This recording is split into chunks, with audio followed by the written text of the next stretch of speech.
Coach, congratulations. Let's bring in Zach Ertz, caught the game-winning touchdown. What was that feeling like? You're in the huddle, and you know that play is being called. What are you thinking? I better score. I mean, glory to God, first and foremost. We wouldn't be here without him. This team is amazing. I mean, each and every day we go out there, we love to practice. And I think that's the foundation of this team. And, wow, what a run it's been. When they were replaying that touchdown, any doubt in your mind? No, not at all. I mean, if they would have overturned that, I don't know what would have happened to the city of Philadelphia. But I'm so glad they didn't overturn it. And, wow, we're world champions! Zach, congratulations. Let's bring in your MVP, Nick Foles.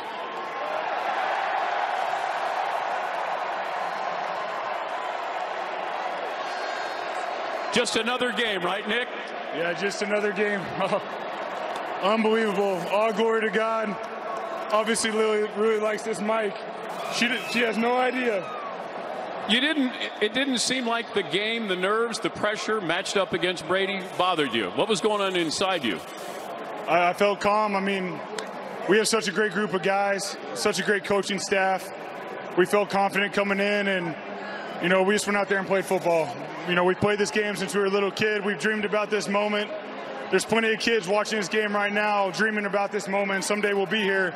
And to be here with my daughter, my wife, my family, my teammates, this city, we're very blessed. Super Bowl MVP, Nick Foles. Underdogs no more. The Philadelphia Eagles are the Super Bowl champions. Congratulations.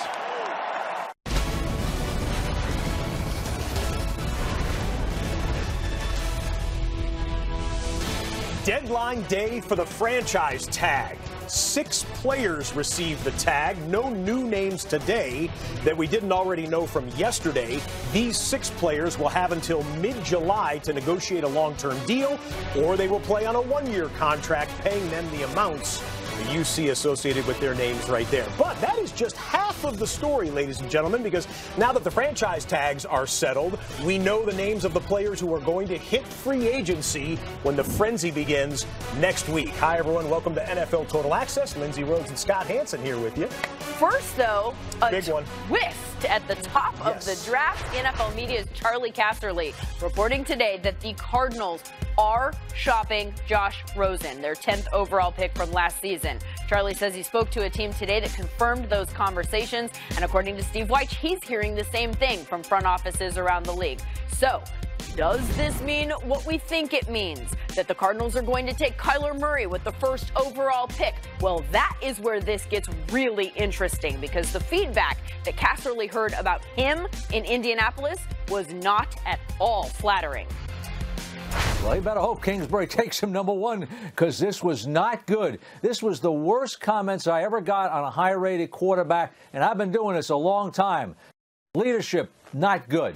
Okay, study habits, not good. The board work, below not good. Not good at all in any of those areas, see? And raising major concerns about what this guy's going to do. Now, people will say, well, we're going to compare him to Mahomes. We're going to run an offense like Mahomes. We're going to run an offense like Baker Mayfield. But those guys are much different. I mean, those guys, you never question about their ability on the board. You never question their leadership ability, their work habits. They were outstanding in those areas. This guy's not outstanding in those areas. It showed up in the interview. The worst report he's heard on a top quarterback from the interview part of the Combine. Those are strong comments from a guy who has been around the Combine for a number of years.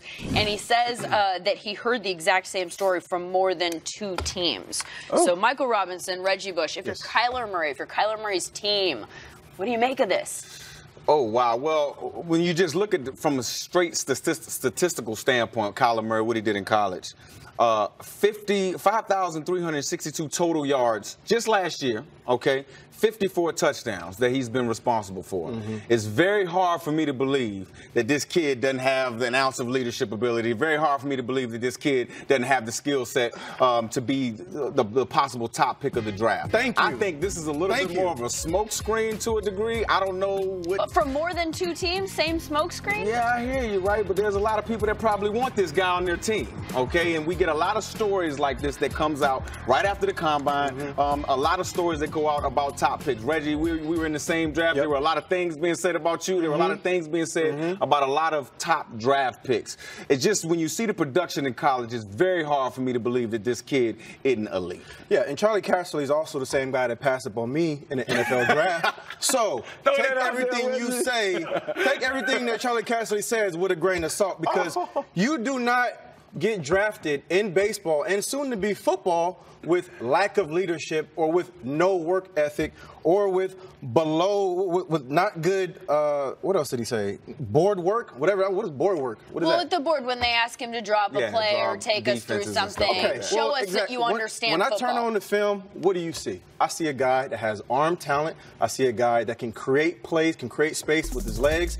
I see a talented football player. I see a guy that makes everybody around him better. And you don't win a Heisman Trophy with lack of leadership or poor work ethic. But to be fair, we're trying to project how college talent and success can transition to the NFL, and sometimes it doesn't. We can all agree on that, right? You can be good in college without being good in the NFL. So they're trying to make projections based on some things. Is it possible that Kyler Murray needs to do more going forward just to convince teams that he's a safe bet? Well, I'm very interested to see how his pro day goes. I wish that he would have threw at the combine. Obviously, all of us wanted him to throw at the combine, but I get it.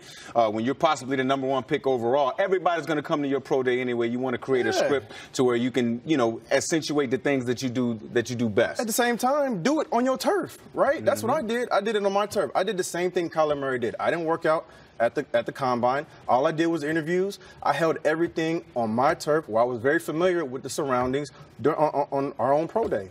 So I have no issue with what Kyler Murray is doing right now. All of it. Yeah. Exactly. Okay, so for Put it at 38 yards. For what it's worth, getting back to the Cardinals aspect of all of this, Daniel Jeremiah has Murray going first to the Cardinals in his new mock draft released today. This is his first mock to come out since Murray paid back the baseball money and fully committed himself to football. Used to have Bosa in the top spot. Now he's got him going second to San Francisco. So is this a good move if you're Arizona, starting over at quarterback after just 1 year with Rosen? Well, Josh Rosen is a product of a coach who's bringing in a system that maybe doesn't fit, is not tailored toward what Josh Rosen does well. That happens to a lot of players in the NFL. A lot of times coaches will come in with their philosophy, with their coaching staff, with their players, that they want to just use a different system. And I've seen time after time, how many times have we seen guys' careers go the opposite direction because they're in the wrong system? Yeah, it seems like to me the Arizona Cardinals right now, they're saying, yeah, we messed up last year, not only in possibly drafting the wrong quarterback with Josh Rosen to our team, but we messed up by bringing in the wrong head coach.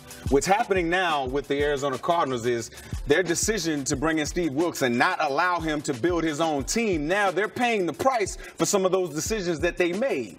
And this is what happens when you were unsure on the head coach bringing him in. You didn't give him any opportunity to build his team and fix some of the issues that they had previous to him getting there. Yeah, you're going to be starting over again. And I think when you bring in Cliff Kingsbury, he wants to bring the guys that can possibly bring out the best in his system. So, yeah, guys want to play with the guys that they want. Murray, somebody he's obviously familiar with from his college days. I want to say this about Rosen, regardless of what happens to him here, whether he stays in Arizona or goes somewhere else, he's going to have 6th different offensive coordinator in 5 years between UCLA and the NFL.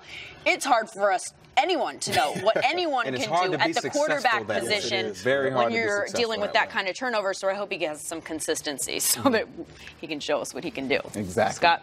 All right, draft is still a month and change away. How about 1 week from right now? It's NFL free agency, and now that we know who's not available because of the 6 franchise tags issued, here is NFL.com's list of best available free agents. Le'Veon Bell, a week from now, he's going to know where his home is. Earl Thomas, Trey Flowers not tagged by the Patriots, Nick Foles available, and safety Landon Collins, which was a head-scratcher for many people, some right here at NFL Media and some Giants fans, I'm sure, as well. With that in mind, I want to bring in NFL Media insider Ian Rappaport to ask about these guys not tagged. Landon Collins, he cleaned out his locker. Apparently he knew something, Ian. Why wasn't he tagged?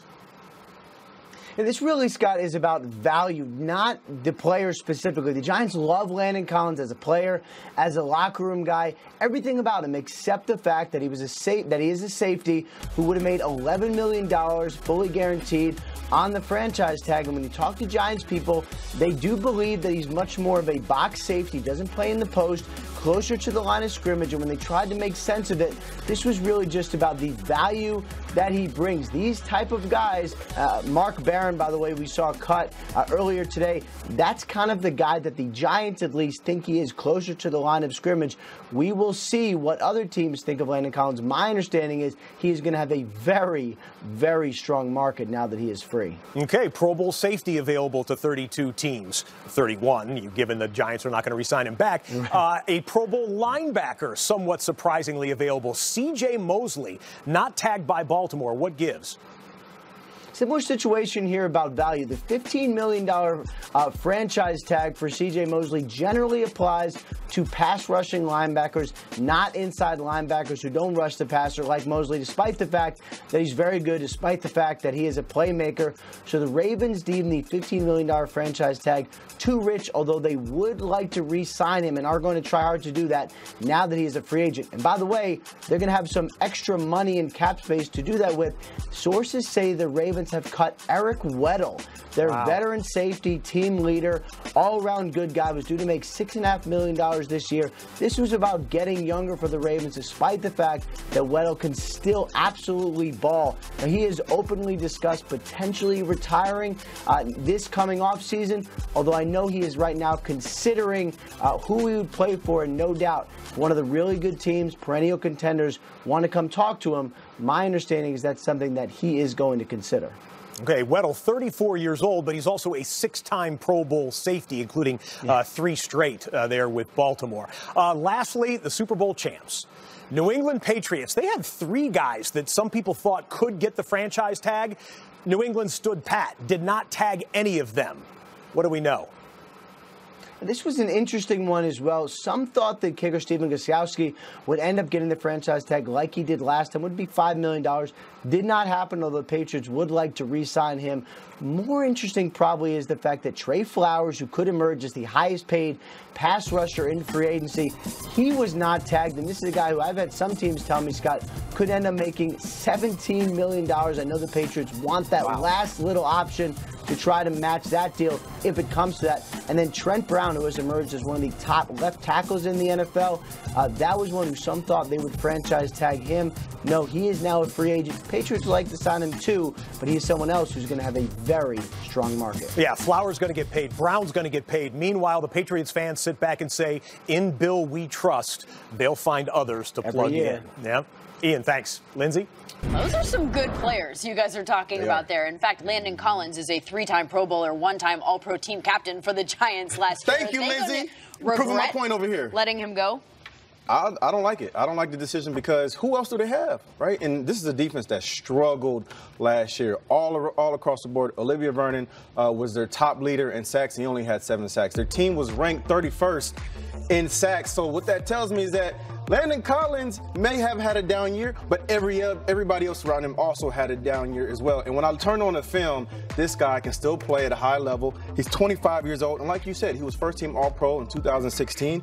And again, the team struggled. One year when they were really bad, when McAdoo was there as a head coach, he helped keep that defense together. He helped keep that team together, and you can't put a dollar amount on leadership, and that's what I love about him, is that he brings leadership and he brings attitude to that defense. You said you was watching tape. Was the tape over the last 2 years? Because the last 2 years he hadn't been that good. I mean, last year he gave up a passer rating of 128. I mean, Ian talked about him being a box safety, and that's truly what he is. And if he's not blitzing, or if he's not trying to go affect the quarterback, offenses can do a number of things to get this guy in coverage. And when he's in coverage, he just hasn't been good, Reggie. He just has not been good in coverage. And safety, part of your job is to cover guys. To me, he missed far too many tackles this past season. Yes, this defense did have a drop-off, totally. Everybody did, but at least be the spark, and he was not the spark these last couple of years. So to that point, I will say this, because Everybody has a down year. I don't care who you are. The greatest players that have ever played this game, football, basketball, baseball, whatever sports you want to say, everybody has had a down year. And so we're going to put all the blame on Landon Collins that we need to look at.